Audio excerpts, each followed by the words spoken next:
Hai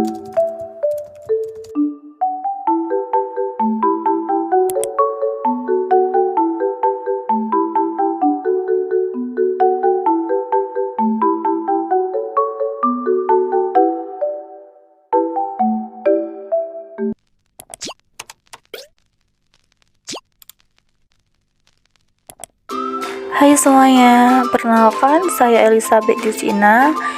Saya di sini akan menceritakan tentang asal-usul tanaman jarak pada masa penjajahan Hindia Belanda.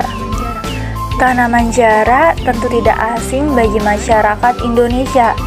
Pasalnya, pohon ini bisa ditemukan di pagar, seperti perkarangan rumah dan sekolah. Pada masa pendudukan Jepang, pohon jarak menjadi salah satu tanaman yang dibudidayakan, bahkan tanaman ini menjadi tanaman primadona pada saat itu. Dulu, bangsa Jepang memanfaatkan jarak selain untuk obat sabun dan menghaluskan kulit, tanaman ini juga dimanfaatkan untuk bahan bakar minyak. Tanaman ini mengandung biji yang bisa menghasilkan minyak dan berguna untuk bahan bakar pesawat terbang. Setiap 7.500 biji jarak bisa menghasilkan minyak yang dapat dipakai untuk menerbangkan pesawat terbang selama 1 jam. Apabila rata-rata satu pohon jarak menghasilkan 500 biji, maka 15 pohon jarak sudah cukup menerbangkan pesawat Jepang selama 1 jam.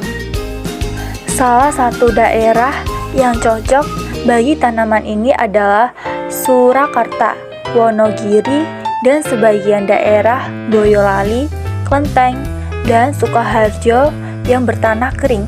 Pada tahun 1942 dan 1943, Wonogiri menyediakan tanah yang paling luas untuk penanaman jarak, yaitu 5.656 hektar dari 20.000 hektar di seluruh Indonesia. Sindasokai yang menjadi badan yang bertanggung jawab mengenai tanaman jarak. Sindasokai kemudian membentuk jarak Sindoin yang memberi penyuluhan dan bimbingan langsung kepada petani. Program ini sedikit mengalami hambatan karena sebagian besar tanah produktif di Surakarta sudah ditanami berbagai macam tanaman pokok yang wajib diserahkan kepada Jepang. Untuk mengatasi masalah tersebut, jarak dianjurkan untuk ditanam di berbagai tempat yang memungkinkan untuk ditanam, seperti pinggir-pinggir jalan maupun halaman-halaman sekolah. Pemerintah Jepang menggunakan minyak tanah sebagai alat penukaran biji jarak. Dimaksudkan agar penduduk tidak memakai biji jarak sebagai alat penerang rumah, karena sudah sejak lama penduduk Surakarta memanfaatkan biji jarak sebagai alat penerangan dengan digerus selalu dinyalakan. Nah, itulah sejarah pemanfaatan jarak yang sangat penting pada masa pendudukan Jepang yang digunakan sebagai bahan bakar pesawat.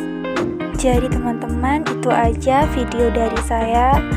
Terima kasih atas perhatiannya telah melihat video saya dari awal hingga akhir. Semoga bermanfaat.